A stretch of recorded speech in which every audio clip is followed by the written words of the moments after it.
El gato del vecino ahuyentó un skinwalker. Mi padre murió hace unos 5 años, inesperadamente de un ataque al corazón. Decir que fue duro para mi madre, y para mí es quedarse corto. Nuestra vieja casa de Knoxville ya no parecía nuestro hogar. Aproximadamente un año después, mamá y yo hicimos planes para trasladarnos, con nuestro anciano perro Ace al sur, a una pequeña ciudad situada a media hora de Atlanta. Pero, pocos días antes de la fecha prevista para la mudanza, tuve uno de los sueños más vívidos que jamás he tenido. Todo lo que había en mi sueño, era mi dormitorio. Una recreación perfecta de la realidad. A veces me pregunto si estaba en algún tipo de parálisis del sueño. Para añadir más realismo al sueño, en mitad de la noche las luces de la calle de enfrente iluminaban mi ventana, creando un reflejo de luz en la pared perpendicular. En mi sueño, mientras estaba acostado mirando ese reflejo en la pared, vi un orbe de humo desvanecerse entre las sombras. Se me puso la piel de gallina, mientras permanecía acostado, aterrorizado y temeroso de mover un músculo. De repente, dejó de moverse, y se quedó inmóvil en el reflejo de la luz, como si me estuviera mirando. Sin previo aviso, me habló con la voz de mi difunto padre. Voy a mandar algo para que te vigile. A pesar de oír la voz de mi padre procedente del orbe, me aterrorizaba. No sabía por qué. Me las arreglé para balbucear una pequeña respuesta. ¿Qué has dicho?, susurré. El orbe permaneció en silencio unos instantes, dejando un inquietante silencio sepulcral en el lugar de la voz. Con la misma rapidez, me habló por última vez.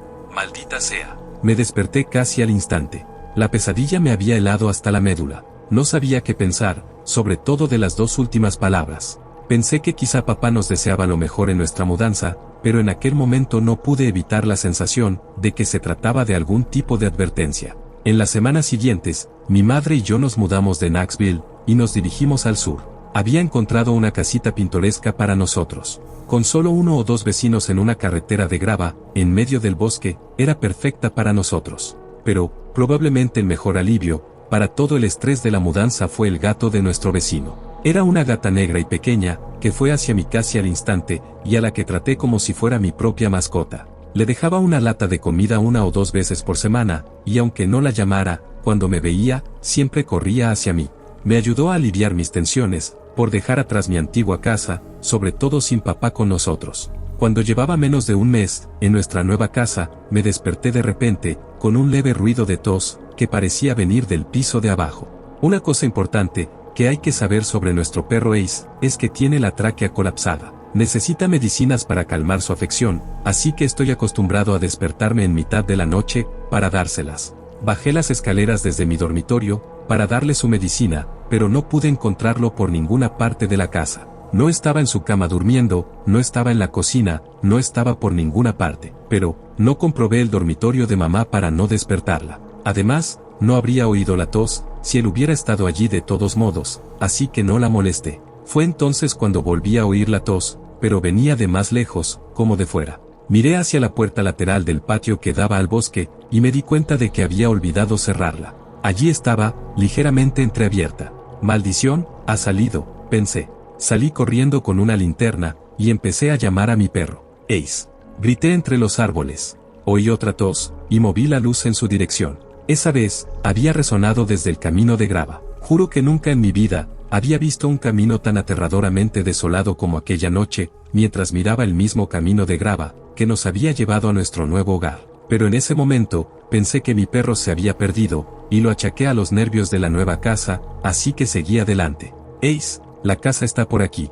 Fue entonces cuando oí la tos, que había estado siguiendo, casi justo a mi lado. Pero esta vez, no se quedó como la tos seca que había estado escuchando.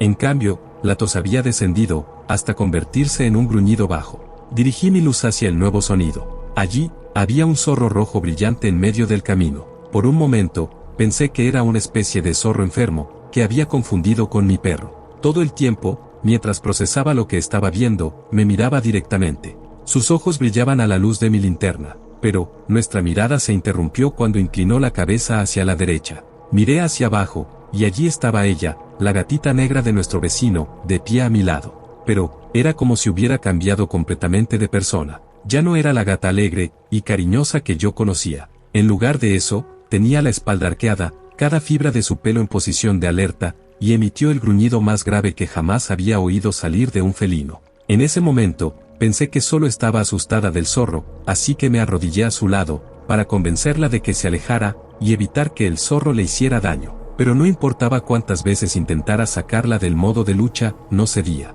Seguía sin inmutarse. Entonces volví a mirar en dirección al zorro, pero ya no había ningún zorro. En su lugar, en el mismo lugar exacto de ese camino de grava, había un cadáver andante y putrefacto de un coyote atropellado, moviéndose lentamente hacia mí. Di un paso atrás, absolutamente horrorizado por lo que estaba viendo. La mandíbula le colgaba suelta de la cara, uno de sus ojos estaba manchado de sangre, y se tambaleaba de un lado a otro, como si luchara desesperadamente contra el dolor. Me froté los ojos con incredulidad, esperando que fuera mi imaginación, pero seguía allí cuando volví a abrir los ojos. A pesar de la horripilante visión que teníamos ante nosotros, la gatita negra de nuestro vecino, por muy pequeña que fuera, permanecía de pie, y seguía gruñendo a la criatura. De repente, se detuvo. La criatura había dejado de caminar hacia nosotros. Por un momento, se quedó allí mirando, de un lado a otro, a mí, y esta pequeña gatita negra, que intentaba defenderme. Fue entonces cuando oí inconfundiblemente a esta bestia murmurar dos palabras solemnes, con voz grave. «Maldita sea». En un instante, la criatura corrió hacia el bosque. Alumbré con la linterna en su dirección, pero había desaparecido por completo. Incluso la maleza que había atravesado parecía intacta. Fue entonces cuando la gatita, que seguía a mi lado, se tranquilizó. Casi como si no hubiera pasado nada, se frotó contra mi pierna, volviendo a su humor normal y cariñoso. A pesar de que técnicamente no era mía, la tomé en brazos y volví corriendo a la casa. Cerré la puerta en silencio, antes de salir corriendo escaleras arriba. Con la gatita acurrucada en mis brazos, decidí asomarme a la habitación de mi madre. En el suelo estaba Ace, profundamente dormido. Había estado allí todo el tiempo. Me aseguré de que esa pequeña gatita durmiera conmigo esa noche. Por lo que he investigado, casi fui víctima de algún tipo de skinwalker. Debió de captar los sonidos que a veces hace mi perro, a altas horas de la noche, sabiendo que probablemente acudiría en su ayuda. Por alguna razón, el gato negro de nuestro vecino, lo asustó tanto que se escapó. No lo he vuelto a ver desde aquella noche, quizá porque a ese mismo gato, le sigue gustando pasearse por el camino de grava, en las noches, o quizá simplemente decidió que yo no merecía la pena. En cualquier caso, ya sea por mi padre, o por pura suerte, todas las noches dejo una lata de comida, para ese pequeño gato negro.